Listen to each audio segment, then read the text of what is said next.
There he is! Hey! Gosh, what a handsome devil. Look at him. There we are. Well, that was worth the wait, wasn't it? Totally worth the I've been wait. like sneakily fired from the band then, and no one had told me. Yeah, Tim plays bass, so you're out. Yeah, I don't know what happened. I created a mutiny. I don't know what it was. Anyway, we're gonna continue on with these questions. So, Ian, where we were at was, who writes the lyrics and where do they come from? And John was, he was building off that a little bit, and he's, do you write the lyrics?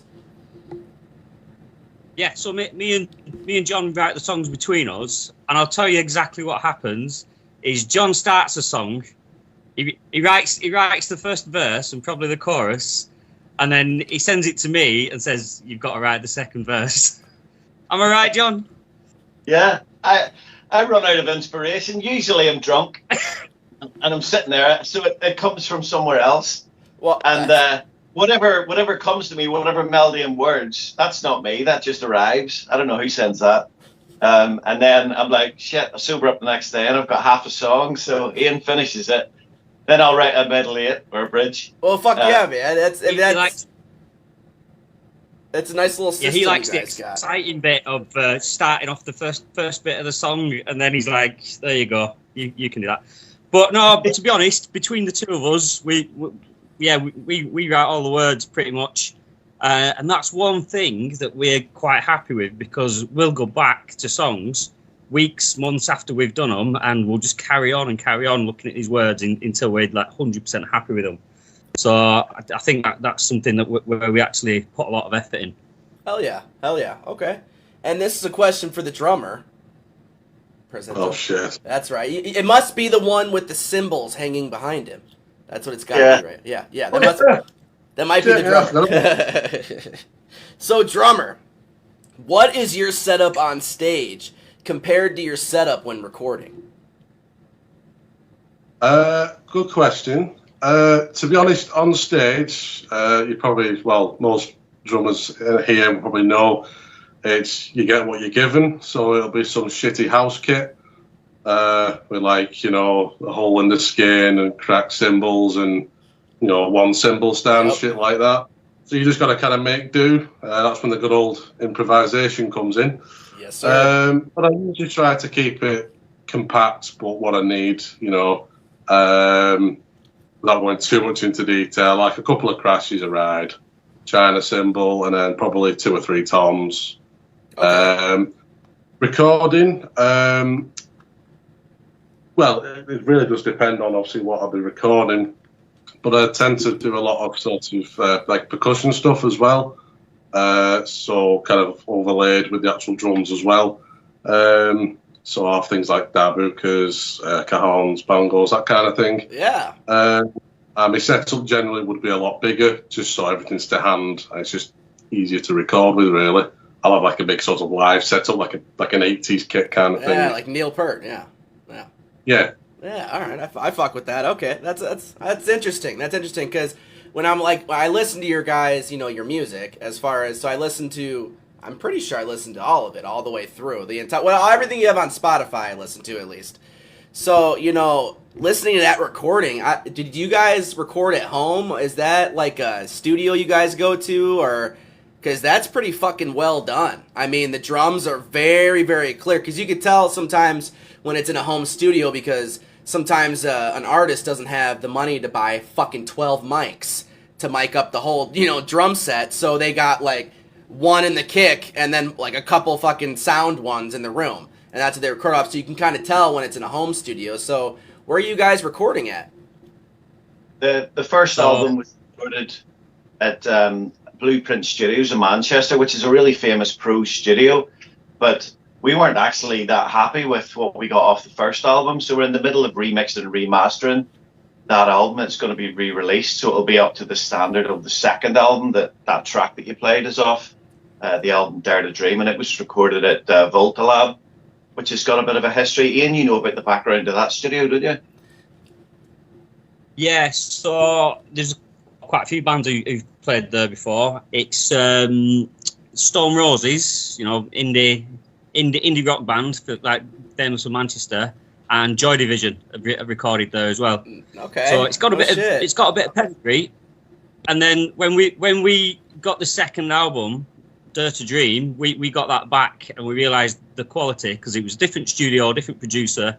That's what John was just saying. We then asked that producer to go back to the first album, remixed, remastered everything, and we didn't realise how good it could have been until we met this producer, Jamie. He's absolutely fantastic. So that's coming out soon. We was hoping to have a song ready for you tonight, but we haven't got the masters back yet. So that'll be in the next couple of weeks. I'll get you on that. I'll get you back on this fucking thing for sure, dude. You guys, if I can listen to your album, and I also, because I did some research on you, homeboys. So the Lucky 13, that is a very fucking cool, backstory and all that jazz.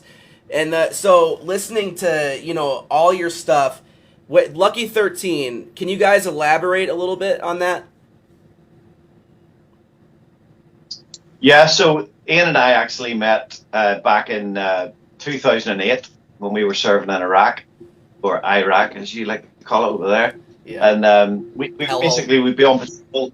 And we'd be like taking a knee and having some water and catching up and chatting, and we just discovered we were both really into rock music, and we played in bands and stuff. And anyway, we left Iraq, kept in touch, sent song ideas to each other, and then it wasn't until 2017 we were at a Guns N' Roses concert in Dublin, and we were standing there having a beer, and we realised that we were both without a band for the first time, so we decided to form Gallaher's Green. And we put these 13 songs together that we'd both written and we'd been sending each other. And we spent the next couple of years perfecting them. Like Ian said, we will slave over lyrics and parts and cut the fat off. There's no fat on our songs. Yeah. And then once we were ready, we put the band together and went into the studio and recorded Lucky 13. So, yeah, there's a lot. It's been a big old pot of gumbo. And it's taken years to stir it up, and and it will be remixed and remastered very soon, re-released. Okay, hell yeah. All right, I like that. That's it's a really interesting story. What did you as far as you guys serve, and how long did you guys serve? Ian's still serving. I'm still in. Yeah, I'm on my camp right now. I'm in my nice little room that's more like a cell. John, you did 23 years, did you do? 23 and a half. I left 3 years ago, yeah. Wow. Holy shit. Yeah. Man, I know I don't look... fucking, you look young with experience. That's what you look like. So it's all good, brother. Well, Tom and I were laughing about this the other day. Tom, you were 1 when I joined up, weren't you? Yeah. Oof. Wow. Yeah. Hell yeah. Oh, that's awesome, gentlemen. That's awesome. And this question is going to be for the bass guitarist. So, currently me and Dustin, we just have the two of us. It's just me and Dustin. So I play the guitar and he plays the drums and we both sing. So when we have a bass guitarist, when it's rare, but when we do have them, it always seems that the fucking bass guitarist brings 27 pedals to the goddamn stage and 3 amps, and they come with a very large opinion, but they're very lovable. They're like little cute kittens, and that's okay. That's okay. So what is your setup that you bring to the stage, and what is different about it compared to another artist? I am really, really simple. Here we go. Ask the guys. I've got a Troy Sanders signature Fender Jag bass, and as soon as I plugged it in and plugged it through a Rumble amp, I didn't need a pedal. I play with the only thing I've got is a tuner pedal. Right. I play direct from the bass into the amp, and as soon as I plugged it in and played it, everyone in the band kind of looked and went, "That's it. That fucking sound is outstanding." So right. I'm really simple, and I love it when we go to gigs because we play quite a lot of support slots. So usually there's a drum kit there, there's a bass kit there, right, there's a bass amp there. Everything's already there. I literally turn up with my guitar, my bag of leads, and my tuner pedal, and I'm good to go. So I just love the sound that naturally comes out of that guitar. I've never heard anything like it. So I may be on the rare exception. I'm pretty chilled. I do have a big opinion. I'll go with that. But everything else, I'm pretty chilled about. Everybody's got a big opinion. You should hear mine. It'll stretch you from Texas to Tennessee. But another one, a big question. This one's pretty huge. Okay, and it's coming at the drummer. So drummer, drugs are very prevalent in the indie community and in the music scene as it is.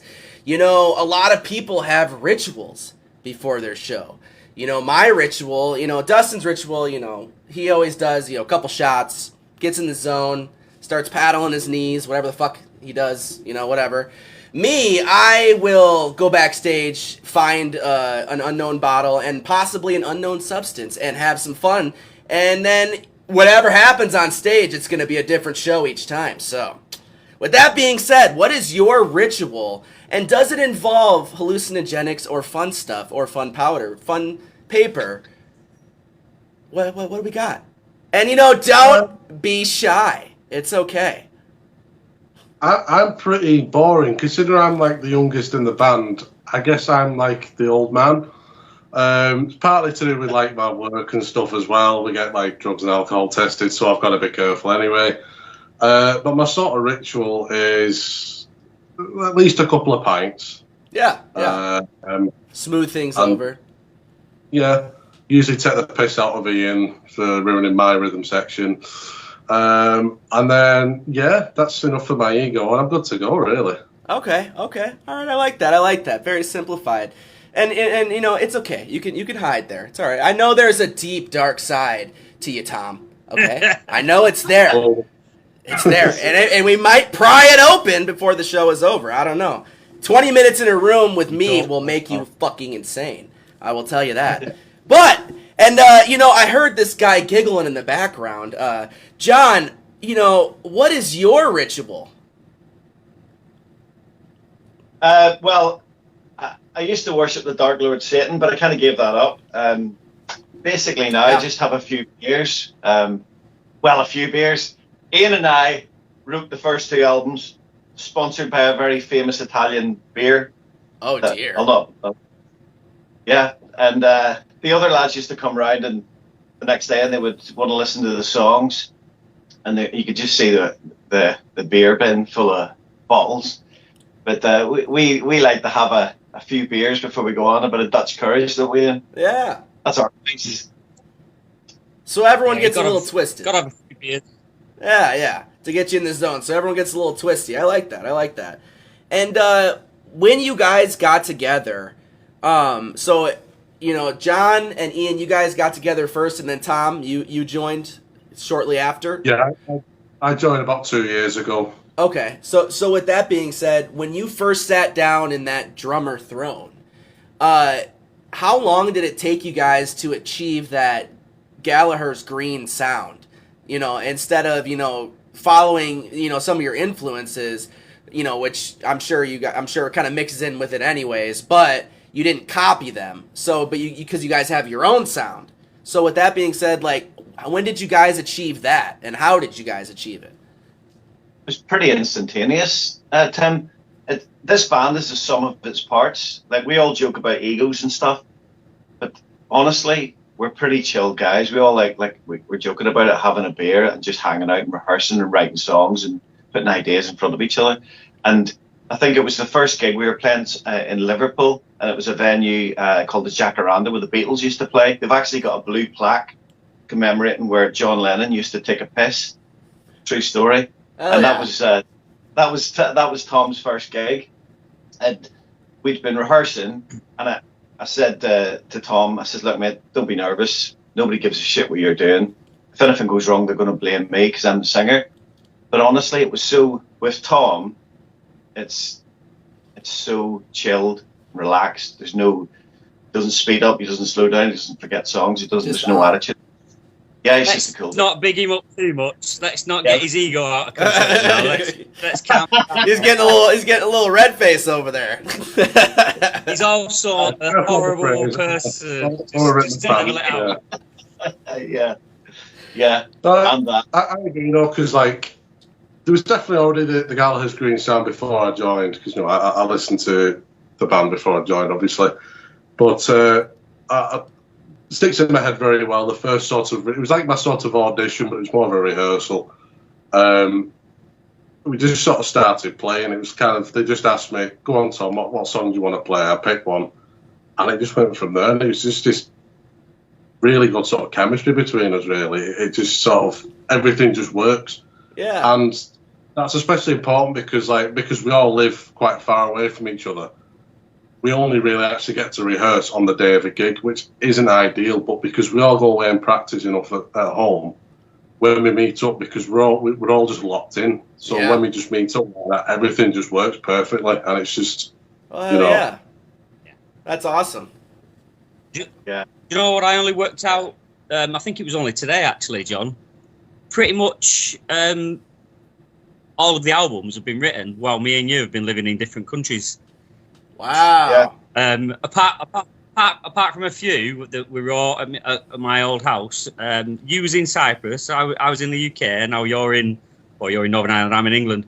So we've hardly ever lived in the same. And what we used to do, we used to email songs back and forward to each other, even pre-COVID. So when COVID hit and everyone was doing everything by email, we were kind of good to go. We were used to that way. Yeah, we're good to go. So because we hardly ever in the same. With the first album, I was stationed in the Mediterranean. You were stationed in the South Atlantic, and then when it was coming up to the second album, you did your 7th Afghanistan tour, whatever it was. It's crazy. We were used to that sort of COVID way of doing things before. It wasn't a problem for us, you know. We got used to it. And I fly over to Manchester for the gig. Just have to live like that now. But yeah, as Tom was saying, as soon as we get in a room, it's just like magic. It all just kind of works. You can tell everybody's doing the graft at home and rehearsing, so we're always good to go, really. Yeah. All right. Hell yeah, dude. That's kind of, and you know, that's very, because Dustin moved to Missouri, which is like 4.5 hours away. It's a decade to me. And with that, you know, where I'm just starting to learn, you know, bouncing files back and forth and all this shit, and we're able to write, you know, music, and it's fucking insane. And the way technology is nowadays, man, it makes it so easy, it's badass. So a lot of people are coming together and doing it, which is sweet. Yeah. You know? And, you know, another question this is me for both the singers, because John and Ian sing. And Tom, do you sing too? I do a little bit of backing every now and then. Depends how pissed I am. I only do a tiny bit of backing vocals. If you hear me sing, you won't want to hear it again, trust me. Okay, so it's John, you're the main. Okay, so... Yeah, I never wanted to be a singer. I just wanted to be like Izzy Stradlin, hanging at the back, but I kind of got pushed out to the front because no one else wanted to do it. But and that's what I was about to ask. You know, did singing... Because playing and singing for me, that took me a while to kind of... to figure out and put together. So, did that come natural to you, playing and singing at the same time, or did you really have to work at it? It was actually started off as so first I was a singer, then I got fired after our first gig. I was in a punk band called Anticlimax, spelled Auntie. Anticlimax, damn. Yeah, cool little band. But I wasn't even good enough to sing in a punk band. So I went away, learned bass. But I was sort of playing bass and singing at the same time without thinking about it. So it naturally kind of happened that way. Yeah. And then when I decided to play rhythm guitar, I just did it. Just naturally did it. But you'll not see me shredding on the dusty end of the guitar. That's not really my thing. I just concentrate on singing and playing. There's no money up there. Yeah, that's exactly right. I act like because it's only two of us, so I'll run up and down the stage like a psychopath, and you know I'm gonna give a show of 10 people on stage. I will, and you know I finally got my Bluetooth, so I'm not tripping over my fucking cord. Yeah. Oh my god, when you're drunk and you're trying to navigate, oh fuck. Thank God it's a punk show, because falling off the stage, you know, that's able to be presentable, you know. If you're in you know, fuck. Yeah, I went to in-ear monitors for a while, and the battery pack, which was plugged in then, it was with an XLR cable that was doing my fucking tits in. So I dumped that, and I've just got to put up with a cable for the guitar now. But yeah, I know what you mean, mate. Ah, fuck. And what was some of your guys' influences growing up as kids? You know, a lot of people, they'll follow in their parents' footsteps, you know. They'll listen to the soft rock music, and then they'll graduate to heavy metal because, you know, and then punk music, which is the real genre everyone should be listening to. But, you know, what was some of your guys' influences growing up? Well, I remember the first time I heard heavy metal. I was in my cousin's. I went to stay at my cousin's house, and I walked into the room, and he put on Motorhead Overkill. I think I was 10, and he put it on, and I went, "What the fuck is this?" And he says, "It's called." He said, "Yeah." He says it's called heavy metal, and that was it for me. And then I got into Guns N' Roses, were my gateway band, and from them, you like everybody, you go off and listen to what they were into. Then I got into the Stones and the Pistols and Clash, and I'm a big punk guy too. And that was that was it for me. Whatever the guys in Guns N' Roses were sort of into and what influenced them, I went off and did that. Okay, hell yeah. What about you? I mean, hang on, time out just 1 sec. Mike, thank you for the stars. You fucking rock. Sorry, Ian. How about you hop in, brother? Yeah, exactly the same. Guns N' Roses. I think "Sweet Child of Mine." Everyone heard that and then found the album, and I was like, "What the hell is this?" And then I went down a bit more of a more chilled indie route. Like John will tell you, indie bands in Manchester, your Oasis, Stone Roses, all that kind of stuff. Oh yeah. And I love that kind of stuff because as soon as I heard it, I thought I can do that. I can write these songs. Bizarre arrogance. I don't know what it is, but I just knew. I thought I've just got to buy a guitar and go for work it out a little bit. So it was the simplicity of them kind of songs. And the weirdest thing is, I kind of brought myself up playing guitar on Oasis songs, and I thought we'd sound a little bit like Oasis. But the only song that really sounds like an Oasis song is one that John wrote. And you're not even that big of an Oasis fan, are you, mate? Yeah, they're all right. They're all right. Uh-oh. They're all right. They're a wonder. Yeah.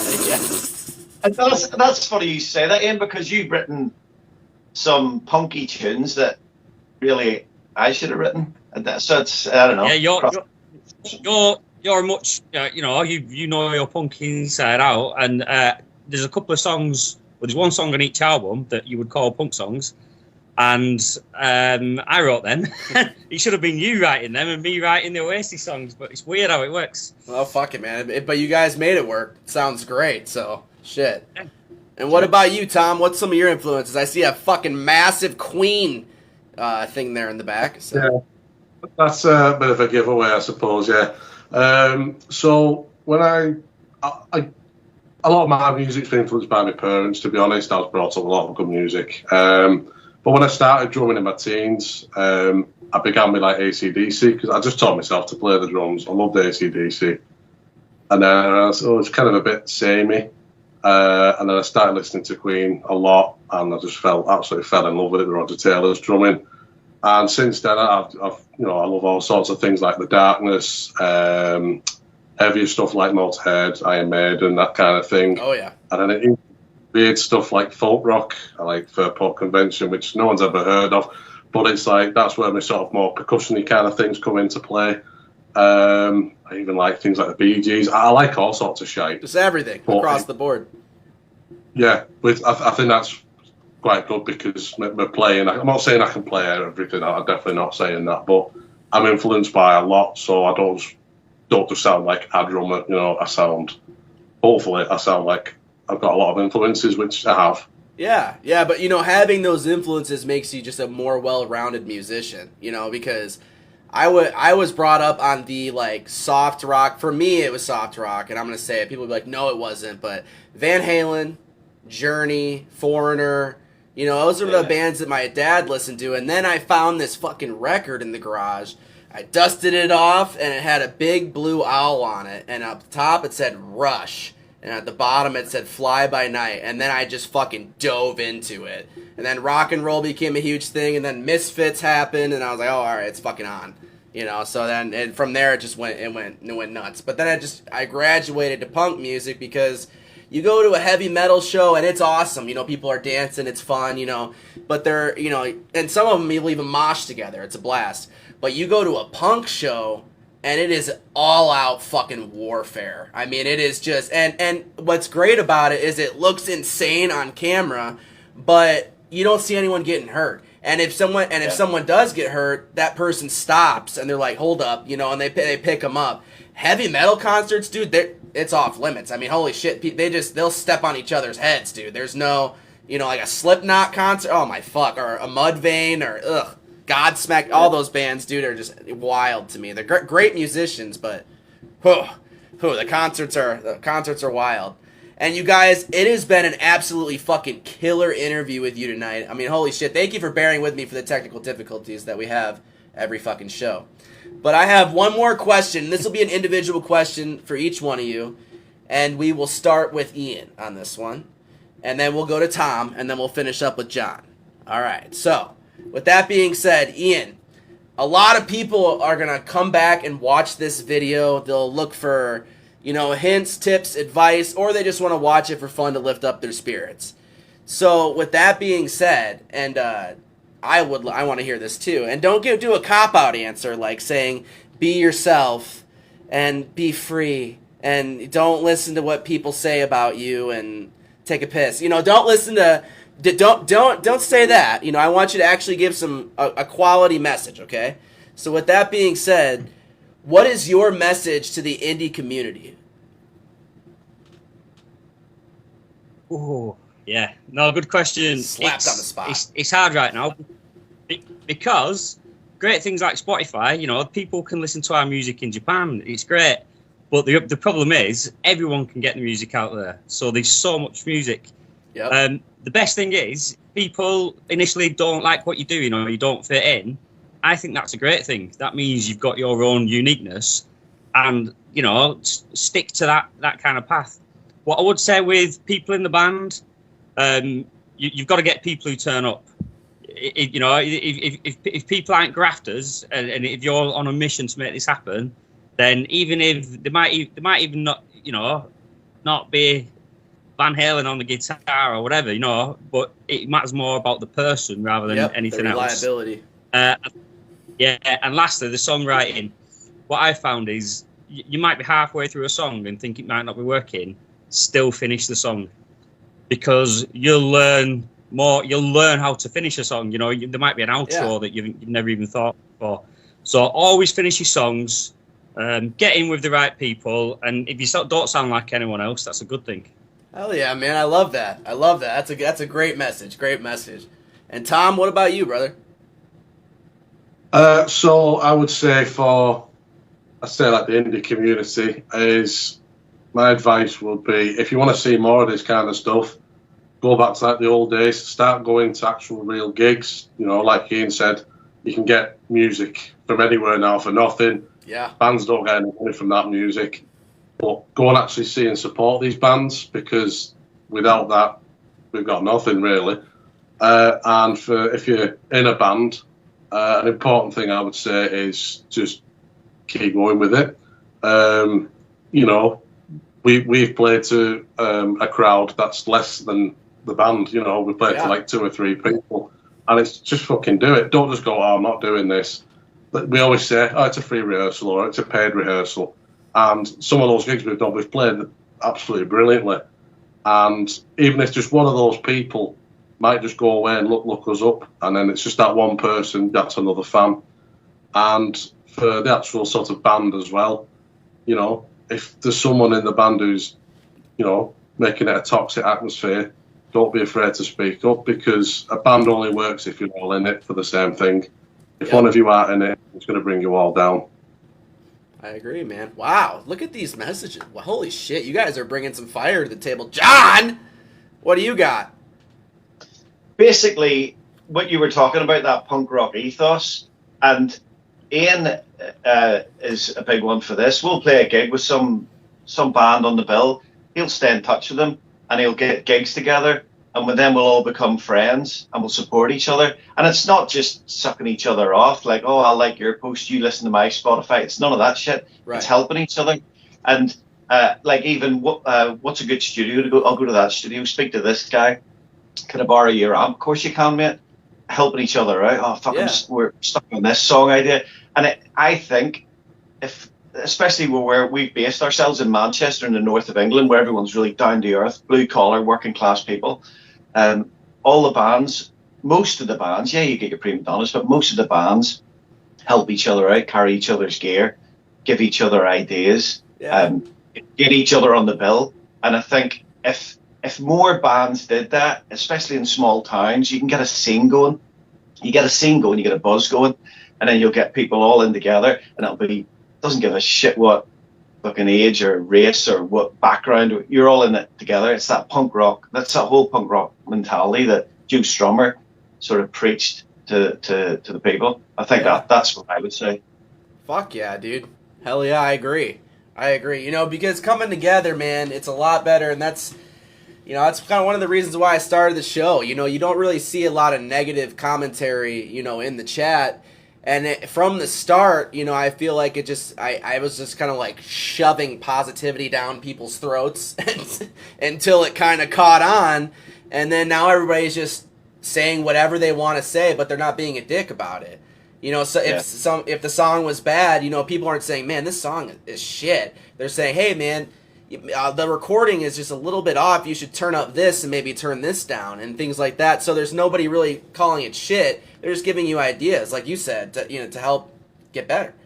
And I think that's a huge thing. You know, leave the negativity at the fucking door and just, you know, keep the positivity flowing, and, you know, always help somebody next to you, and don't be a dick. It's a great message. Yeah. Don't be a dick. That's the that's the main message from Gallaher's Green, everybody. Don't be a dick. All right, gents. It's been an absolutely killer fucking interview. You guys have a great fucking night, and thank you so much again. Cheers, Tim. Thank you. Thank you. Peace. Have a good inviting one. us on. Hell yeah, brother. That was Gallaher's Green, ladies and gentlemen. Oh, yeah. Oh, man. Wow, what a fucking good group of people, man. Wow. So humble. Very, very good musicians. You know, great ideas, great messages. Man, I love doing this shit. There are some truly, truly wonderful fucking people out there in the world. Damn. And there's some kick-ass fucking music. Ugh. Yes. Yes.